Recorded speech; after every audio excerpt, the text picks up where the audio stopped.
Bonjour tout le monde, konnichiwa. Bonjour, konnichiwa, bienvenue sur ma chaîne YouTube. Alors dans cette vidéo, je voudrais vous parler des avantages de la langue française.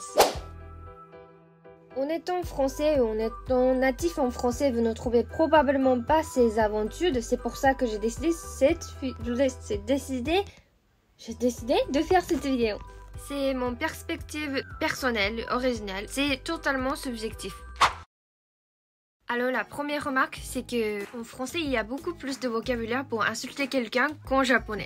Attention, je dis pas que vous pouvez pas insulter quelqu'un avec la langue japonaise. Je veux dire qu'en français, il y a beaucoup de vocabulaire. Un seul mot, vous dites comme ça et c'est un insulte. J'ai pas envie de citer des mots spécifiques dans cette vidéo. D'abord parce que je ne veux pas être démonétisée sur YouTube. Ensuite, je suis sûre que vous en avez plein en tête. La deuxième avantage que j'ai remarqué, c'est hyper personnel et spécifique. En fait, la langue française est très pratique quand tu veux investiguer ton crush. Quand on veut savoir si ton crush voit quelqu'un spécifique en ce moment. C'est une technique que j'ai inventée pour les timides. De rien. Et cette technique n'est pas possible en japonais. Bon donc, comment faire? En fait, tu demandes à ton crush ce qu'il a fait ce week-end. Et par exemple, il fait quelque chose et il répond par exemple « Ah, je suis allé au cinéma ». Et au lieu de demander « Mais c'est quel film ?» ou « Ah, c'était bien », tu dois demander « Avec des amis ou tout seul ?» Et s'il répond « J'étais avec un ami », bah, tu sais qu'il n'était pas en date. Parce que c'est un ami et pas une amie. Et s'il répond avec des amis, bah tu sais au moins qu'il n'était pas seul avec Nana quoi. Et je vous ai dit que c'est pas possible en japonais parce que en japonais on n'utilise pas un article devant un mot et du coup on ne peut pas savoir si c'était une fille ou c'était un garçon ou on ne sait même pas s'il était plus genre ou tout seul quand il dit ami. Parce que c'est pas un ami ou une amie, des amis, on dit juste ami. Tomodachi. Et pour être sûr, tu peux demander pendant un mois ou quelque chose comme ça. Il y aura 4 week-ends et s'il ne passe pas un seul week-end avec une fille, une amie, bah probablement il ne voit aucune fille spécifique. Bonne nouvelle! J'entends mes abonnés disant mais tu peux demander directement. Mais je vous ai dit, c'est une technique pour les timides et en plus j'ai pas envie de demander directement parce que si tu demandes est-ce que t'as une copine? Est-ce que t'as un copain? Bah, c'est clair que tu l'aimes! Surtout dans la culture japonaise parce qu'on dit pas directement et on imagine toujours le sens qui est derrière cette phrase. Qu'est-ce que ça veut dire, le contexte? Le contexte est super important en japonais.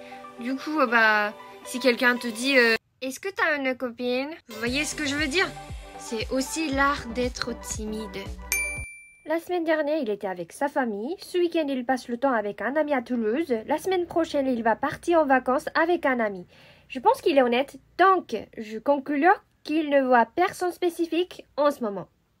Mais tu sais pas qu'il est gay, Erika?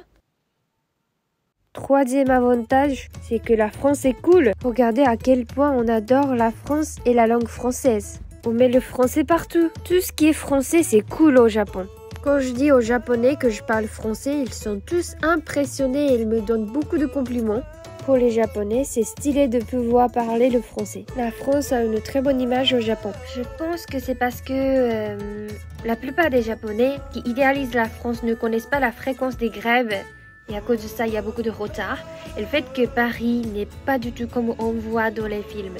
Mais au-delà des choses qui m'ont choqué en France, malgré tout, j'aime toujours beaucoup la France. À vrai dire, en fait, j'aime plus la France qu'avant parce que maintenant j'ai connu la vraie France. Avant, la France était un pays que je ne connaissais pas et c'est un pays où il y a beaucoup de gens élégants, c'était mon image. Mais là, c'est différent, complètement différent quoi. Et il y a beaucoup de Japonais comme moi qui aiment beaucoup la France. La France m'a beaucoup changé et j'en suis vraiment reconnaissante. La raison pour laquelle j'aime beaucoup la France, c'est que nous avons beaucoup de choses qui ne sont pas en commun.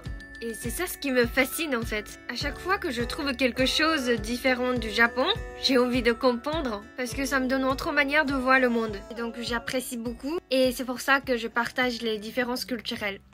Voilà, c'est la fin de la vidéo. J'espère que cette vidéo était intéressante pour vous. Vous avez aimé la vidéo. Et qu'en pensez-vous? mettez en commentaire parce que je voudrais savoir ce que vous en pensez. Je suis curieuse et je prends toujours le plaisir de lire vos commentaires. En ce moment, je ne fais pas forcément quelque chose de spécifique particulièrement. Je n'apprends pas des vocabulaires en français, mais c'est probablement parce que je parle comme ça en français et je communique avec vous que je ne perds pas beaucoup mon français. J'espère que je peux continuer comme ça et j'espère, améliorer encore un peu mon français pour bien exprimer. Merci d'avoir regardé cette vidéo jusqu'à la fin. Matane, à la semaine prochaine.